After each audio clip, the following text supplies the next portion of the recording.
아프리카에서 가장 큰 빈민가가 어디에 있는지 알고 계십니까?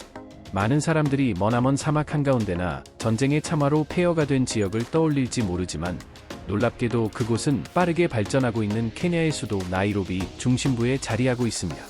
이곳의 이름은 키베라로 광활한 땅의 양철 지붕들이 서로 맞닿은 채 끝없이 이어져 있고 그 사이로는 더러운 오수가 흐르는 개천들이 복잡하게 얽혀 있어 마치 하나의 혼란스러운 미로처럼 보입니다. 그러나 이러한 혹독한 환경 속에서도 사람들은 살아가고 있으며 그 삶은 상상할 수 없을 정도로 끈질기고 강인합니다.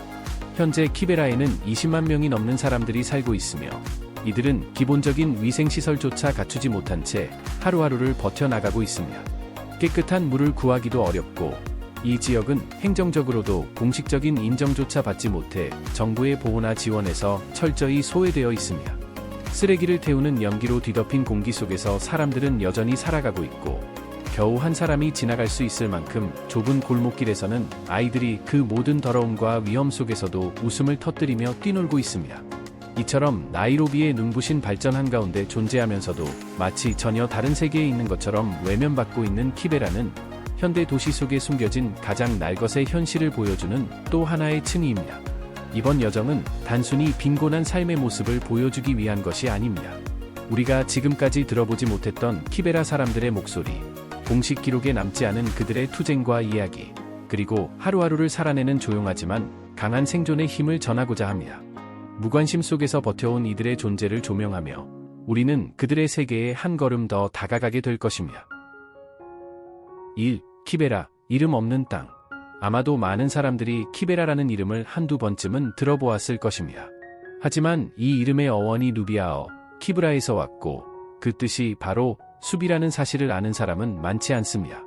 믿기 어렵겠지만 지금은 수많은 양철 지붕과 쓰레기 더미로 뒤덮인 이곳도 한때는 나이로비 외곽에 자리한 평화롭고 푸르른 녹지였습니다. 자연이 살아 숨쉬고 도시의 혼잡함으로부터 떨어져 있던 이 땅은 오랜 시간 동안 사람들의 발길이 닿지 않은 고요한 공간이었습니다. 그 변화의 시작은 제1차 세계대전이 끝난 직후로 거슬러 올라갑니다. 당시 영국 식민정부는 전쟁에 참전했던 누비아 출신 병사들에게 그들의 충성에 대한 보답으로 이 지역에 정착할 수 있도록 허가했습니다.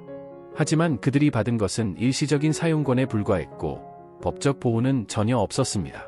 겉으로 보기엔 감사와 보상의 형태였지만 실상은 법의 경계 밖에서 살아가는 공동체를 만들어낸 것이며 그렇게 이들은 점점 잊혀진 존재가 되어갔습니다.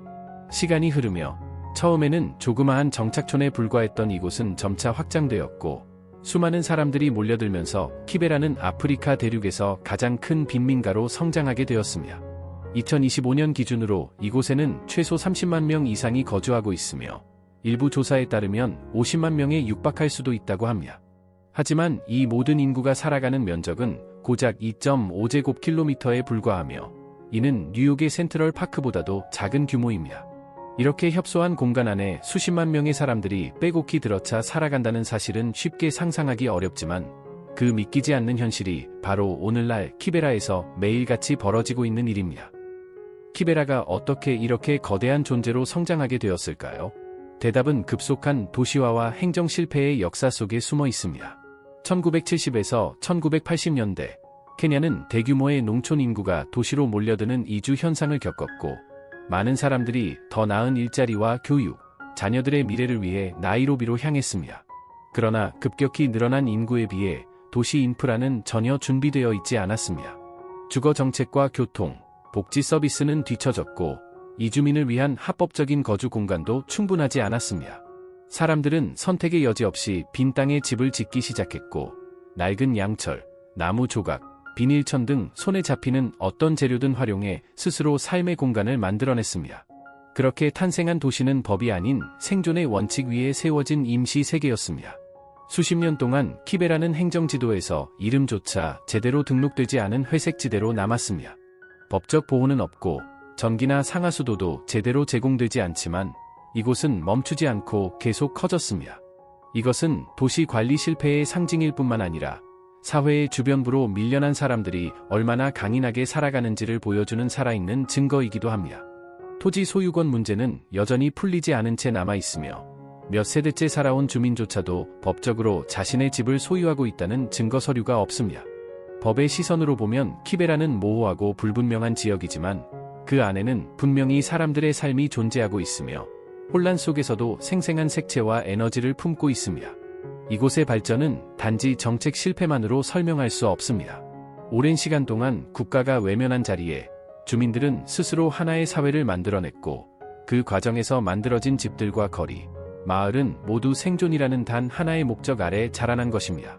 도시계획 없이 태어난 붉은 흙길과 허술한 주택들, 허가 없이 세워진 골목과 시장은 누군가의 생존을 위한 결과물입니다. 하지만 그렇다고 해서 키베라가 무질서한 곳이라 생각하면 안 됩니다. 이곳엔 그들만의 방식으로 작동하는 질서가 존재합니다. 그것은 계획자들의 책상 위에서 나온 설계도가 아닌 도움 없는 세상에서 서로를 의지하며 함께 살아가는 방법을 찾아낸 사람들이 만든 질서입니다. 그래서 키베라를 이름 없는 땅이라 부를 때 그것은 단순히 식민의 역사나 법적 지위만을 말하는 것이 아닙니다. 정부의 인정 없이, 기반 시설도 없이, 어떤 투자도 받지 못했지만 사람들은 스스로 삶의 모든 것을 만들어 왔습니다. 이곳에 진정으로 부족한 것은 이름이 아니라 세상이 이들에게 부여하지 못한 존엄입니다. 3. 아무도 살아서는 안 될 곳에서의 삶. 매일 아침 알람 소리가 아닌 악취로 잠에서 깨는 경험을 상상해 보십시오. 그것이 바로 키베라의 일상입니다. 이곳에서의 하루는 고된 것이 아니라 그 자체로 생존을 위한 투쟁입니다. 하지만 여전히 30만 명이 넘는 사람들이 이곳을 집이라 부르고 있습니다. 우리가 당연하게 여기는 것들, 예를 들어 깨끗한 물, 사용할 수 있는 화장실, 정해진 쓰레기 처리 장소는 이곳 사람들에게는 사치에 가깝습니다. 2025년 최신 통계에 따르면 이곳 가구의 약 5분의 1만이 제대로 된 화장실을 이용할 수 있다고 합니다.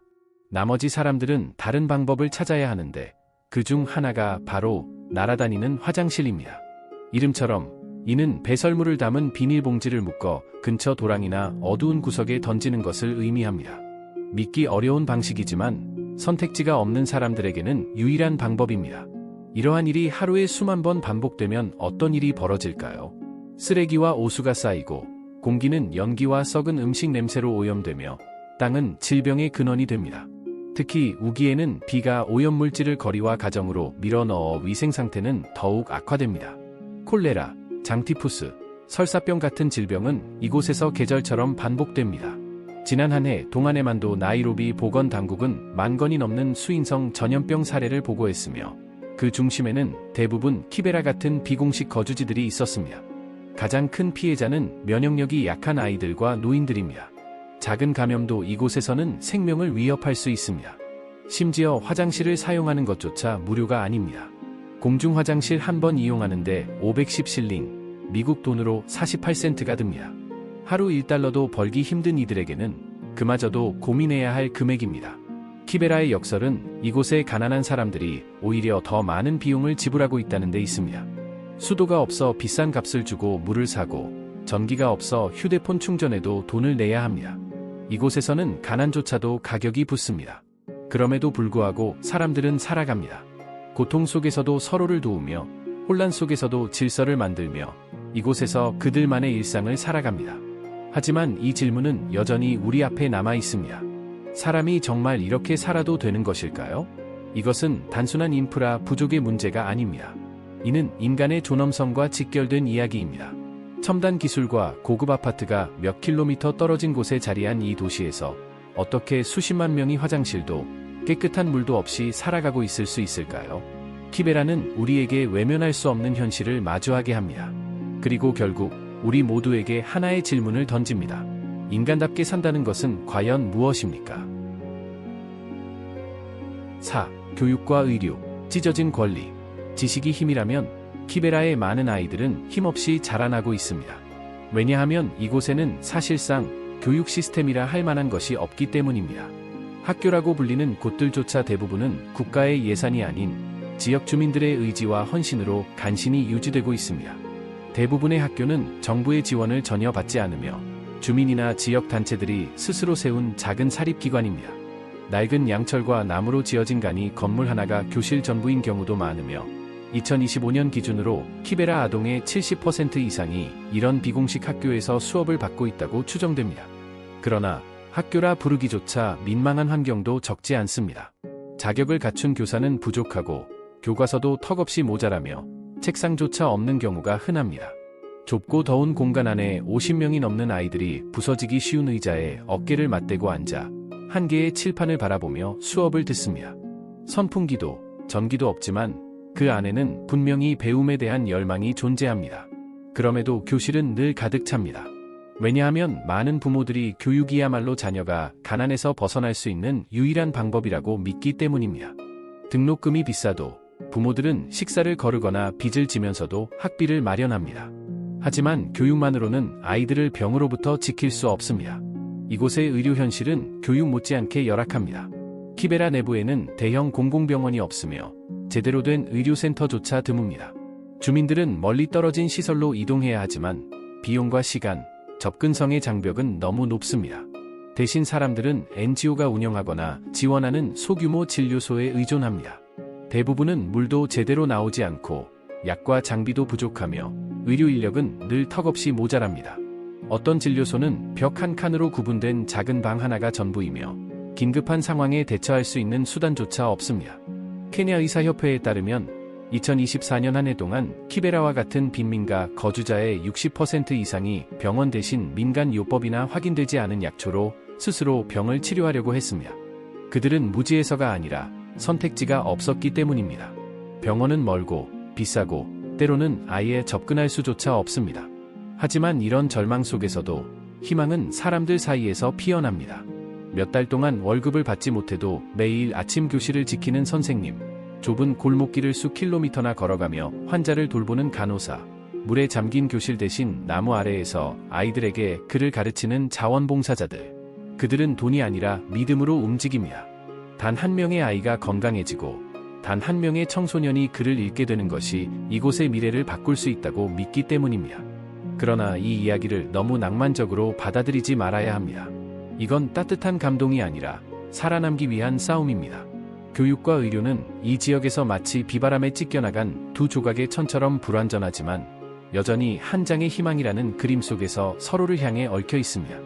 왜냐하면 키베라에서 배울 권리와 생존할 권리는 절대로 주어지는 것이 아니라 매일 싸우며 쟁취해야 하는 것입니다. 이 다큐멘터리의 여정을 통해 알게 되듯 시스템이 실패하는 자리에 사람들은 스스로 그 빈틈을 메우며 살아갑니다. 가진 것이 없어도 손과 마음으로 서로를 지탱합니다. 세상이 그들을 잊어도 이들은 서로를 절대 잊지 않습니다. 5. 문화, 결코 묻힐 수 없는 영혼. 전기도, 물도, 기반시설도 부족한 곳, 많은 이들이 키베라를 그렇게 설명합니다. 그러나 이곳에는 부유한 지역조차 잃어버린 무언가가 존재합니다. 바로 영혼입니다. 키베라 한복판에 발을 들이면 눈보다 먼저 귀가 반응하게 됩니다.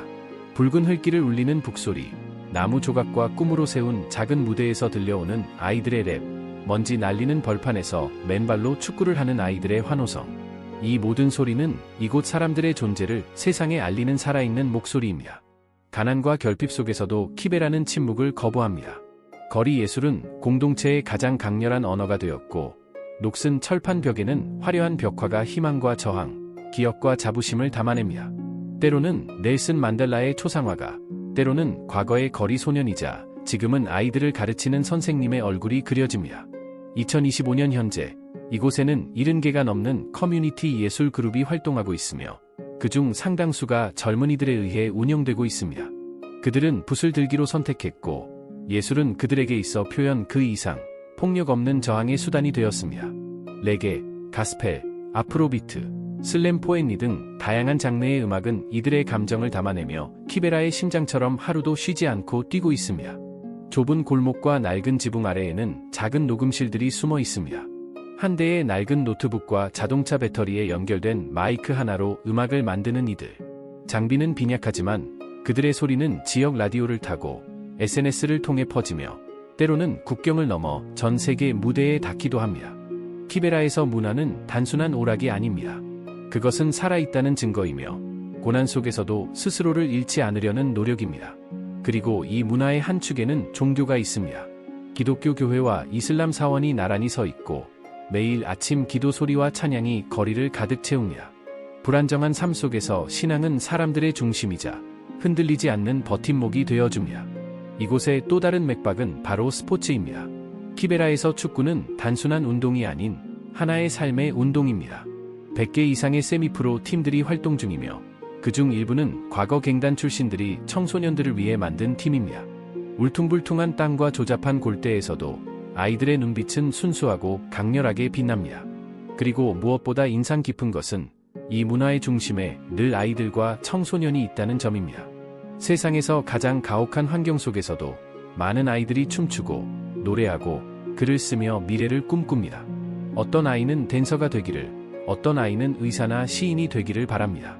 지역 주민들이 직접 운영하는 예술 교육 프로그램들은 그 꿈에 가까이 다가갈 수 있는 발판이 되고 있습니다. 키베라에서 꿈은 사라지지 않습니다. 그것은 노래하고 춤추고 달리고 기도하며 살아 숨쉽니다. 세상이 그들에게 등을 돌릴 때 키베라 사람들은 오히려 더 큰 소리로, 더 밝은 빛으로 자신들의 존재를 외칩니다. 이것은 단순한 생존이 아닙니다. 이것은 삶입니다. 다시 써내려간 더 강렬하고 찬란한 삶입니다. 6. 먼지 속의 희망의 씨앗들. 모든 것이 부족한 땅에서도 희망은 조용히 자라납니다. 마치 갈라진 콘크리트를 뚫고 나오는 작은 새싹처럼 키베라에서는 희망이 외부에서 주어지는 것이 아니라 그 땅 안에서 스스로 자라납니다. 구호단체나 국제 프로그램이 아닌 바로 이곳 사람들 자신의 손에서 시작된 것입니다.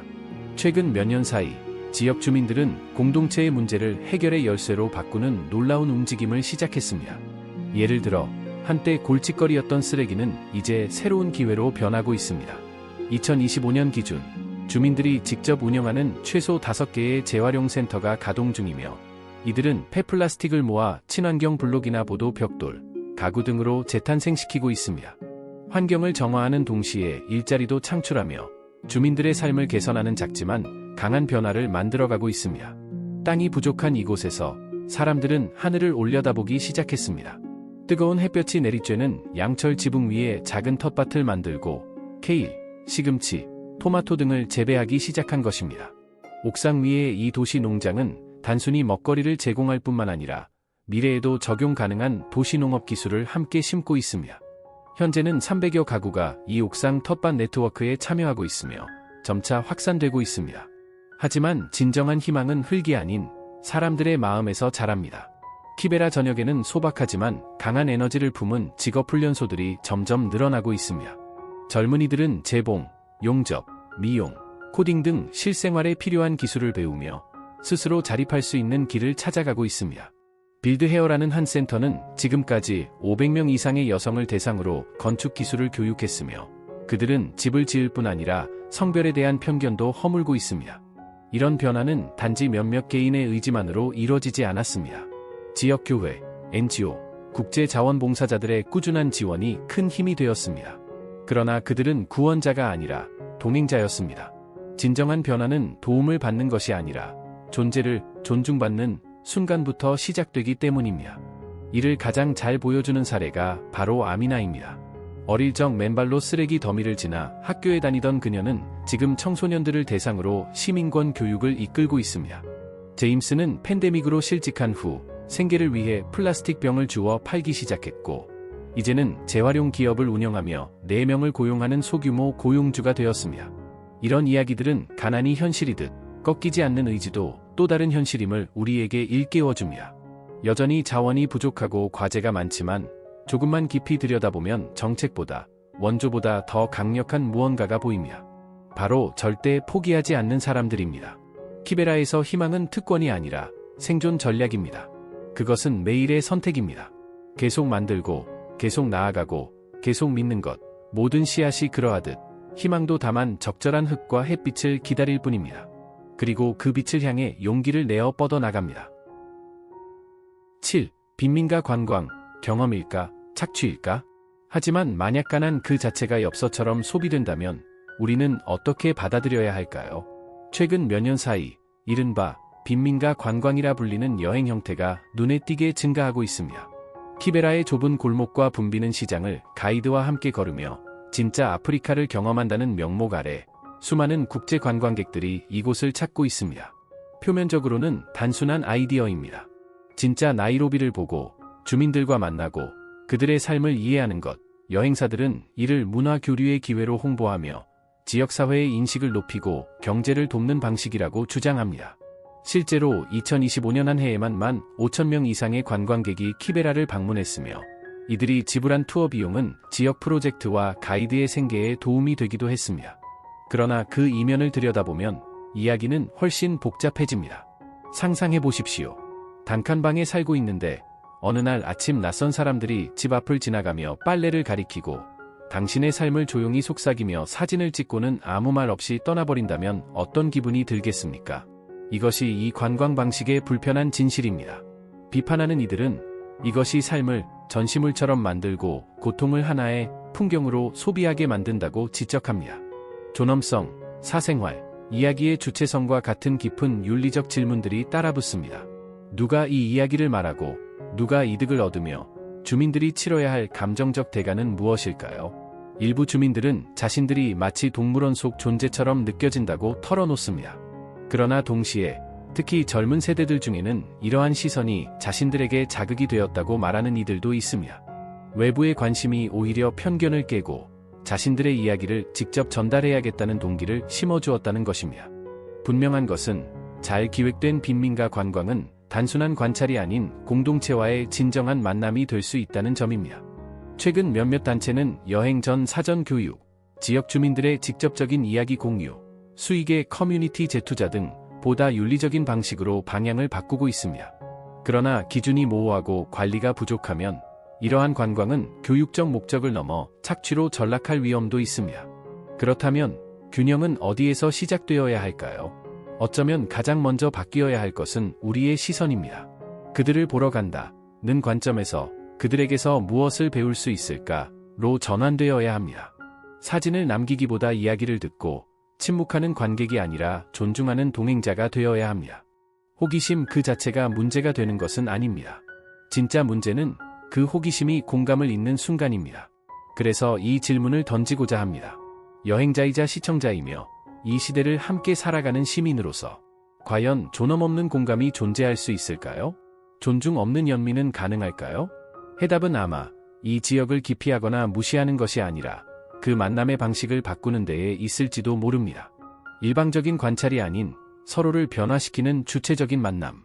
그리하여 이 여행에서 진짜 변하는 것은 풍경이 아니라 우리가 무엇을 보았고 무엇을 이해하게 되었는가라는 내면의 흔들림일 것입니다. 8. 영혼을 잃지 않는 도시화. 그렇다면 키베라와 같은 곳에서의 발전이란 과연 어떤 모습일까요? 케냐 정부가 그리는 미래는 일렬로 늘어선 콘크리트 아파트 단지입니다. 이는 빈민가를 철거하고 공식적인 주거 단지로 대체하기 위한 국가적 재정착 프로젝트의 일환입니다. 지난 10년 동안 자발적으로 형성된 주택들을 허물고 외곽에 지어진 고층 건물로 주민들을 이주시킨다는 도시 개선 계획이 여러 단계에 걸쳐 추진되어 왔습니다. 서류상으로 보면 이는 대담하고 이상적인 계획입니다. 깨끗한 물, 위생적인 화장실, 전기, 합법적인 토지 소유권까지 대부분의 키베라 주민이 한 번도 가져보지 못한 기본적인 삶의 요소들을 제공한다고 약속하고 있습니다. 2025년 초 기준 이 계획을 통해 3,000 가구 이상의 아파트가 건설되었습니다. 그러나 설계도 위의 꿈과 실제 삶 사이에는 큰 간극이 존재합니다. 무엇보다 간과된 것은 사람들은 단지 키베라에 살고 있는 것이 아니라 그곳에 속해 있다는 것입니다. 익숙한 공동체를 떠나 낯선 고층 건물로 옮겨지는 것은 단순한 지리적 변화가 아니라 일상의 흐름을 바꾸고 깊게 뿌리내린 사회적 관계망과 문화적 리듬을 끊어내는 것입니다.